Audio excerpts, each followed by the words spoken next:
Movie की शुरुआत में हम एक लड़के को बीच समुद्र में देखते हैं जिसकी शिप को एक सी मॉन्स्टर ने पूरी तरह से डिस्ट्रॉय कर दिया होता है और बस वो ही वहाँ पर सरवाइव कर पाता है।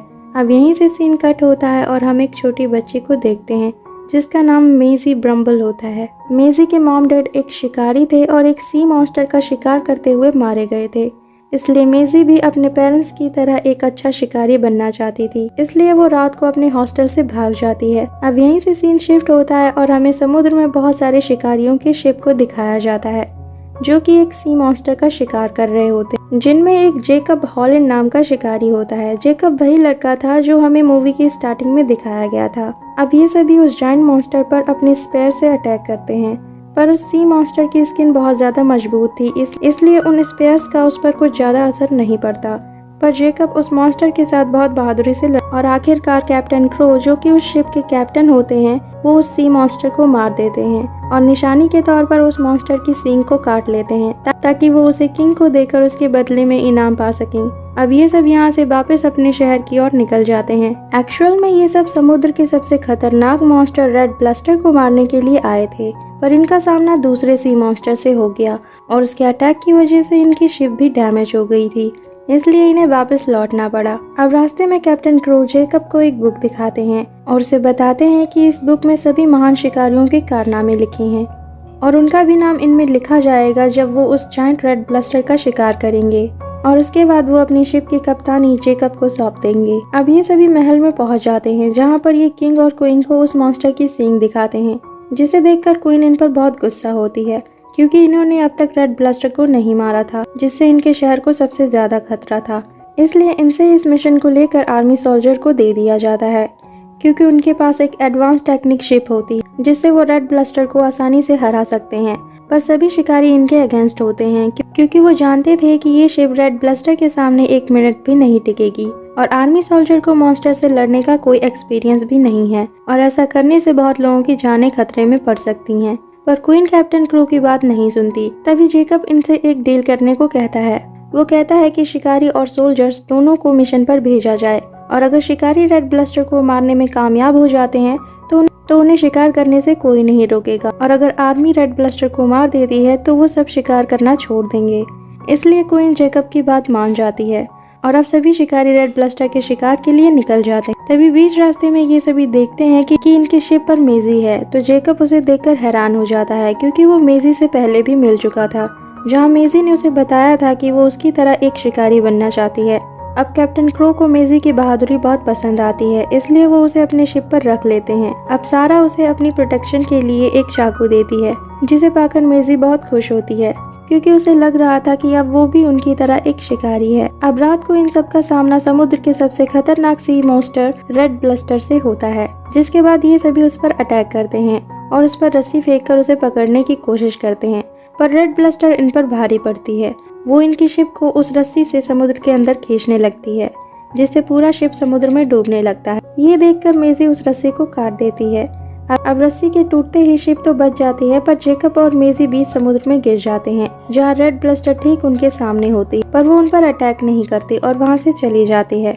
अब जेकब और मेजी तैरकर एक छोटी सी बोट पर आ जाते हैं, पर कैप्टन क्रू मेजी पर बहुत गुस्सा होते हैं क्योंकि उसकी रस्सी काटने की वजह से वो रेड ब्लस्टर को नहीं पकड़ पाए। अब वो मेजी को गन से शूट करने ही वाले होते हैं, तभी अचानक रेड ब्लस्टर वहाँ पर आ जाती है और जेकब और मेजी के साथ उस बोट को सीधा निगल जाती है, जिसके बाद हम जेकब और मेजी को रेड ब्लस्टर के मुंह में जिंदा देखते हैं। अब जेकब और मेजी उसके मुंह से होते हुए उसके नाक में जाते हैं जहाँ पर वो रेड ब्लस्टर को मारने का प्लान बनाते हैं, पर तभी जेकब का स्पेयर रेड ब्लस्टर के नाक में चुभ जाता है जिससे उसे छींक आ जाती है और उसके छींकते ही जेकब बाहर आ जाता है, पर मेजी अभी भी रेड ब्लस्टर के नाक में ही होती है। अब रेड ब्लस्टर मेजी को भी अपने नाक से बाहर निकालती है।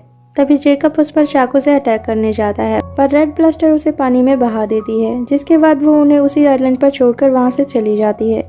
अब मेजी जेकब से कहती है कि रेड ब्लस्टर ने उन्हें कैप्टन क्रो से बचाया और उन्हें सेफली यहाँ पर छोड़ दिया, पर जेकब उसकी बात नहीं सुनता। दूसरी तरफ कैप्टन क्रू को लग रहा था कि रेड ब्लस्टर ने जेकब को खा लिया, इसलिए वो उसे मारकर जेकब का बदला लेना चाहता था। अब मेजी को एक लिटिल क्रेचर मिलता है जिसका नाम वो ब्लू रखती है, पर जेकब को वो क्रेचर बिल्कुल पसंद नहीं आता, इसलिए वो उसे दूर फेंक देता है और मेजी को ले जाने लगता है।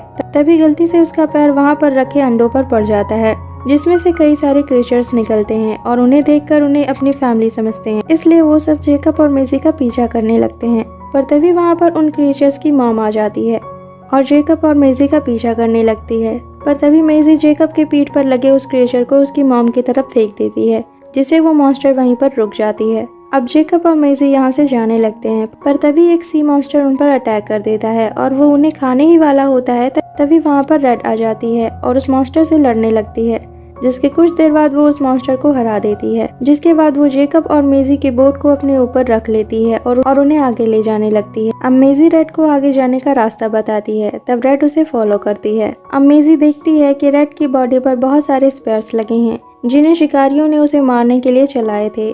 तब मेजी और जेकब मिलकर उन सभी स्पेयर्स को रेड की बॉडी से निकाल देते हैं, जिससे रेड को थोड़ा रिलीफ मिलता है और इसलिए वो उनकी मछली पकड़ने में हेल्प करती है। जिसके बाद जेकब और मेजी को पता चलता है कि उन बुक्स में लिखी स्टोरीज गलत हैं, जिनमें लिखा था कि सी मॉन्स्टर ने पहले शहर पर अटैक किया था, क्योंकि बुक्स में जिन शहरों के नाम लिखे थे वो शहर असल में कभी थे ही नहीं। और उन बुक्स पर बिलीव करके लोग मॉन्स्टर से डरने लगे और उनका शिकार करने लगे, जिससे मॉन्स्टर ने भी उन्हें अपना दुश्मन मान लिया। अब दूसरी तरफ कैप्टन क्रू रेड ब्लस्टर को मारने के लिए ग्वेन वेटरबी नाम की एक विच से हेल्प लेते हैं, जो उन्हें एक जहरीला वेपन देती है और उसके बदले में उनकी पूरी जिंदगी की खुशियों का सौदा करती है। अब कैप्टन क्रू और आर्मी सोल्जर्स दोनों रेड ब्लस्टर को मारने के लिए निकल जाते हैं। अब रेड ब्लस्टर आर्मी शिप पर अटैक कर देती है और उसे 1 सेकंड में ही डिस्ट्रॉय कर देती है, जिसके बाद वो कैप्टन क्रू के शिप के पास जाने लगती है। अब कैप्टन क्रू रेड ब्लस्टर पर उसी जहरीले वेपन से अटैक कर देते हैं, जिससे रेड ब्लस्टर वहीं पर बेहोश हो जाती है। इसी बीच वहाँ पर जेकब और मेजी भी आ जाते हैं। अब कैप्टन क्रू रेड ब्लस्टर को लेकर शहर में वापस आ जाते हैं और उसे किंग और क्वीन के सामने लेकर आते हैं, जिसे देखकर क्वीन बहुत खुश होती है। अब कैप्टन क्रू रेड ब्लस्टर को मारने के लिए अपना स्पेयर उठाते हैं, तभी जेकब उन्हें रोक देता है और उन्हें रेड ब्लस्टर को मारने से मना करता है। पर कैप्टन क्रू जेकब से लड़ने लगते हैं और उसे पानी में फेंक देते हैं। पर इसी बीच मेजी रेड ब्लस्टर की रस्सी को काटने लगती है, पर वो रस्सी बहुत मोटी होती है। तभी वहाँ पर सारा आ जाती है और उस रस्सी को काट देती है। अब कैप्टन क्रू जैसे ही रेड ब्लस्टर को मारने वाले होते हैं, तभी रेड ब्लस्टर उठ जाती है। अब रेड ब्लस्टर गुस्से में कैप्टन क्रू को मारने ही वाली होती है, तभी उसके सामने मेजी आ जाती है और उसे कैप्टन को मारने से रोक देती है। अब मेजी सभी लोगों को बताती है कि वो सी मॉन्स्टर्स की कहानियाँ झूठी हैं और वो झूठ किंग और क्वीन ने फैलाया था, ताकि वो सी मॉन्स्टर्स को मारकर अपना नाम ऊंचा कर सके। अब अपना सच सबके सामने आने पर किंग बहुत गुस्सा हो जाता है और जनरल को रेड ब्लस्टर को मारने का ऑर्डर देता है। पर जनरल और शहर के सभी लोग रेड ब्लस्टर को नहीं मारते और उसे वहां से जाने देते हैं।